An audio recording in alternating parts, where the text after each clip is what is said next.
हम गम ज़दा हैं, लाए कहाँ से खुशी के गीत, कहाँ से खुशी के गीत। देंगे वही जो पाएंगे इस जिंदगी से हम, देंगे वही जो पाएंगे इस जिंदगी से हम। उभरेंगे एक बार अभी दिल के वलवले। प्यासा फिल्म में मोहम्मद रफी की गाई साहिद लुधियानवी की इस नज्म को गुरुदत्त की जिंदगी का फलसफा कहा जाए तो शायद गलत नहीं होगा। गुरुदत्त की अधिकतर फिल्मों के नायकों के रास्ते पथरीले हैं और वो लकीर के फकीर भी नहीं हैं। यूं तो गुरुदत्त का जन्म मैंगलोर में हुआ, लेकिन उनका बचपन कोलकाता में बीता, और वो भी बहुत बदहाली में। गुरुदत्त की छोटी बहन ललिता लाजमी याद करती है। मैट्रिक होने के बाद उनको बहुत दिल था कॉलेज जाने को, मगर हम लोगों की स्थिति बहुत खराब थी। We were very poor. माँ और पिताजी they could not afford to send him to college, तो इसलिए उन्होंने एक नौकरी ली थी। वहाँ उनकी सिर्फ 30 रुपीज सैलरी थी, एंड फर्स्ट सैलरी से इतना जनरस थे वो। उनके टीचर के लिए एक भगवत गीता दिया, और हमारे पिताजी के लिए कुछ कोट लाया, और माँ के लिए साड़ी, हमारे लिए फ्रॉक, और आत्मा जी के लिए कुछ शर्ट, सबके लिए कुछ न कुछ खरीदा। तो उस वक्त की जनरॉसिटी ही रिमेन्ड अंटिल द एंड। कितने सालों के बाद भी हमारे भाभी के लिए कुछ साड़ी या गहना, कुछ कान का गोल्ड का कुछ खरीदते थे तो जरूर हमारे लिए खरीदते थे। He was very fond of me. और जब हम बचपन में आत्मा जी और हम झगड़ा करते थे तो वो हमारे बाल खींचते थे, तो ये बीच में आके हमारा साइड लेते थे। गुरुदत्त ने अपने फिल्मी करियर की शुरुआत पुणे के प्रभात स्टूडियो से की। वहीं उनकी मुलाकात देवानंद से हुई, बहुत ही दिलचस्प अंदाज में। देवानंद अपनी आत्मकथा रोमांसिंग विद लाइफ में लिखते हैं। हमारे कपड़े एक ही धोबी के यहाँ धुला करते थे। एक बार धोबी ने गलती से मेरी कमीज गुरुदत्त के यहाँ और उनकी कमीज मेरे यहाँ पहुंचा दी, और मजे की बात यह है कि हम दोनों ने वो कमीज एक ही दिन पहन ली। जब मैं प्रभात स्टूडियो में घुसा तो उनकी नजर मेरी कमीज पर पड़ी। उन्होंने उसे गौर से देखा और पूछा, ये कमीज आपने कहाँ से खरीदी? जब मैंने उनकी तरफ नजर उठाई तो देखा वो मेरी कमीज पहने हुए थे। हम दोनों को बात समझ में आ गई और हमने जोर का ठहाका लगाते हुए एक दूसरे को गले लगा लिया। हम जिगरी दोस्त बन गए।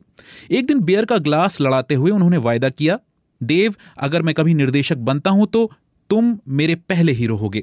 मैंने भी उतनी ही शिद्दत से जवाब दिया कि अगर मैं कोई फिल्म प्रोड्यूस करूंगा तो उसके डायरेक्टर तुम होगे। देवानंद को अपना ये वादा याद रहा, और जब नवकेतन फिल्म्स ने बाजी बनाने का फैसला किया तो निर्देशन की जिम्मेदारी उन्होंने गुरुदत्त को दी। तदबीर से बिगड़ी हुई तकदीर बना ले, तकदीर बना ले, अपने पे भरोसा है तो ये दाव लगा ले, लगा ले, दाव लगा ले। बाजी के ही सेट पर उनकी मुलाकात उभरती हुई गायिका गीता रॉय से हुई। धीरे धीरे उनका इश्क परवान चढ़ा और दोनों ने शादी करने का फैसला किया। जब भी इनकी शूटिंग और गीता जी की गाने का कुछ नहीं रहता था तो वो घर पे झूठ बोल के कहती थी कि हम लल्ली को मिलने को, मुझे लल्ली बुलाते हैं घर पे, मैं लल्ली को मिलने को जा रही हूँ। और हम लोग सुबह सुबह निकलते थे, खंडाला, यहाँ वहाँ सब जाते थे। और उस वक्त राज खोसला जी हमारे साथ रहते थे क्योंकि he was chief assistant Guru Dutt ji के। राज जी पहले he wanted to become a playback singer, उसलिए बहुत सुंदर गाना गाते थे। गीता जी और राज जी दोनों मिलके ड्यूएट गाना गाते थे जाते वक्त हम लोग। और भाई साहब, ये छोटा छोटा सा ढाबा रहता था, वहाँ से भजिया लेते थे, चाय पीते थे और जिलेबी खाते थे। उनके पहली लव लेटर्स एक्सचेंज करते थे मैं। I used to deliver in Matunga, Matunga से दादर चल के, और कभी कभी वो शाम को गाड़ी नहीं लेकर आती थी तो मैं उनको छोड़ने को मैं चल के जाती थी उनके साथ। गुरुदत्त को उनके सॉन्ग पिक्चराइजेशन के लिए तो जाना ही जाता है।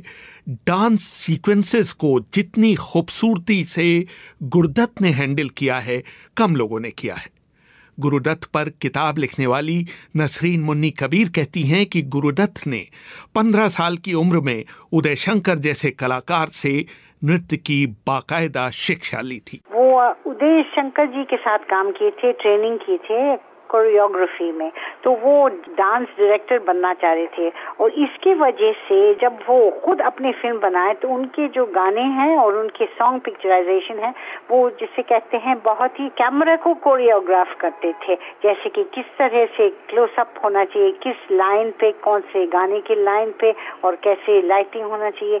ये सब चीजें जो है उनकी खासियत है। और मैं समझती हूँ कि ये खासियत जो है वो उदय शंकर की ट्रेनिंग की वजह से आया है। इसलिए जब आप कहीं पेंटर होके फिर फिल्म बनाते हैं तो आपका जो विजुअल स्टाइल है वो पेंटिंग से कुछ ताल्लुक रहता है।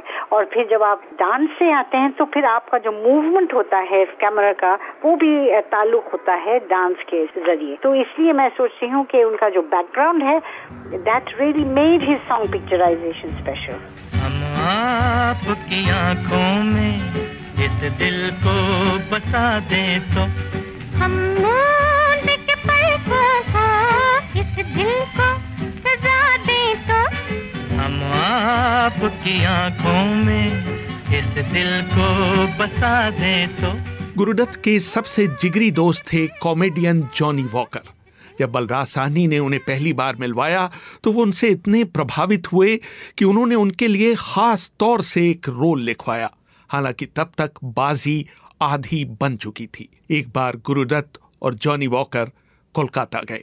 अब एक पुचके वाले की दुकान पे हम दोनों बैठ गए और पहले तो पुचके खाए। इतने में हुआ ये कि थोड़ी दूर पे एक आदमी बैठा हुआ था, तो उधर से एक मालिश वाला निकला और वो मालिश वाले ने उस आदमी की मालिश करना शुरू कर दी और जनाब वो बड़ी स्टाइल में हाथ चला रहा था। गुरुदत्त ने मुझे देखा, बोला जॉनी इसको देखो। मैंने देखा तो उन्होंने कहा मुझसे, भाई देखो स्टाइल इसकी पकड़ो लेकिन आवाज तुम अपनी रखो, वो जो तुम मजमे वाली आवाज निकालते हो ना। मैंने कहा कौन सी? अरे भाई जब तुम वो खटमल की दवा वाली। तो मैं समझ गया हाँ। तो बोले बस वो आवाज मेरे को चाहिए, मालिश, तेल मालिश, चंपी। सर जो तेरा चकराए या दिल डूबा जाए, आजा प्यारे पास हमारे, काहे घबराए, काहे घबराए। गुरुदत्त कभी कभी अपनी फिल्मों में इतना खो जाते थे कि उन्हें अपनी सुध बुध नहीं रहती थी। गुरुदत्त के साथ कई फिल्मों में काम कर चुकी वहीदा रहमान याद करती हैं। वो एक दिन शेव कर रहे थे और मूर्ति साहब के साथ शॉट का डिस्कस कर रहे थे। तो हम लोग सब हॉल में बैठे हुए थे, तो अचानक आवाज आई, उन्होंने इतनी जोर से अपना वो रेजर फेंका कि कहा क्या करते हो यार, मूर्ति बर्बाद कर दिया मुझे। तो मूर्ति साहब एकदम परेशान, मैंने क्या किया, हम तो शॉट डिस्कस कर रहे थे। नहीं यार, तुमसे शॉट डिस्कस करते करते मैंने अपनी एक तरफ की मूंछ उड़ा दी। तो सब हंस पड़े जोर जोर से। तो तुम लोग हंस रहे हो, आज रात को शूटिंग है, मैं क्या करूं? तो फिर मूर्ति साहब ने कहा गलती आपकी थी, मेरी तो थी नहीं, आप मुझे क्यों डांट रहे हैं, आप इस तरह कीजिए, दूसरी तरफ की भी मूंछ शेव कर डालिए। गुरुदत्त ने बहुत मन से आत्मकथात्मक फिल्म कागज के फूल बनाई, लेकिन वो बुरी तरह से फ्लॉप हुई। उनके निजी जीवन में भी कड़वाहट आ गई। 10 अक्टूबर 1964 को मात्र 39 साल की उम्र में उन्होंने आत्महत्या कर ली। 10 दिन पहले मिलने को गई थी तो उस दिन बहुत उदास थे। उनकी लास्ट स्क्रिप्ट राइटिंग चल रही थी, बहारें फिर भी आएंगी, डायलॉग राइटर आप जानते हैं अबरार अलवी। उनका वो खत्म होने के बाद कहने लगे चलो हम लोग खाना खाएंगे साथ में। तो हमने कहा हम तो खा के आए हैं, अभी बुरा लगता है कि I should have had the last meal with him, थोड़ा सा तो उनके साथ खाना चाहिए था। हमने कहा नहीं हम खा के आए हैं, मैं ऐसे ही बैठती हूँ आपके साथ। तो खाना खाए, फिर हमने कहा देखो हम इनवाइट करने को आए हैं, 10 अक्टूबर के दिन हमारे यहाँ एक जलसा हो रही है, म्यूजिक परफॉर्मेंस, और अब्दुल हलीम जफर खान तार बजा रहे हैं हमारे यहाँ और लोग आएंगे, आप जरूर आइए। तब हमको कहने लली हमको पार्टी को मत बुलाओ, मुझे पसंद नहीं लोगों को मिलने का, तुम्हें मालूम है तो मैं हमेशा अकेलापन नहीं पसंद करता हूँ, तो मैं आऊँगा एक दिन तुम्हारे साथ खाना खाएंगे। मगर वो तो हुआ ही नहीं और वही 10 अक्टूबर की पास्ट हुई। उनकी मौत का कैफी आज़मी पर इतना बड़ा असर हुआ कि उन्होंने उस पर एक नज्म ही लिख डाली। रहने को सदा दहर में आता नहीं कोई, तुम जैसे गए ऐसे भी जाता नहीं कोई। एक बार तो खुद मौत भी घबरा गई होगी, यूं मौत को सीने से लगाता नहीं कोई। डरता हूं कहीं खुश्क न हो जाए समंदर, राख अपनी कभी आप बहाता नहीं कोई। साकी से गिला था तुम्हें मैखाने से शिकवा, अब जहर से भी प्यास बुझाता नहीं कोई। माना के उजालों ने तुम्हें दाग दिए थे, बेरात ढले शमा बुझाता नहीं कोई। मतलब की दुनिया है सारी, बिछड़े सभी बारी। रेहान फजल, BBC दिल्ली।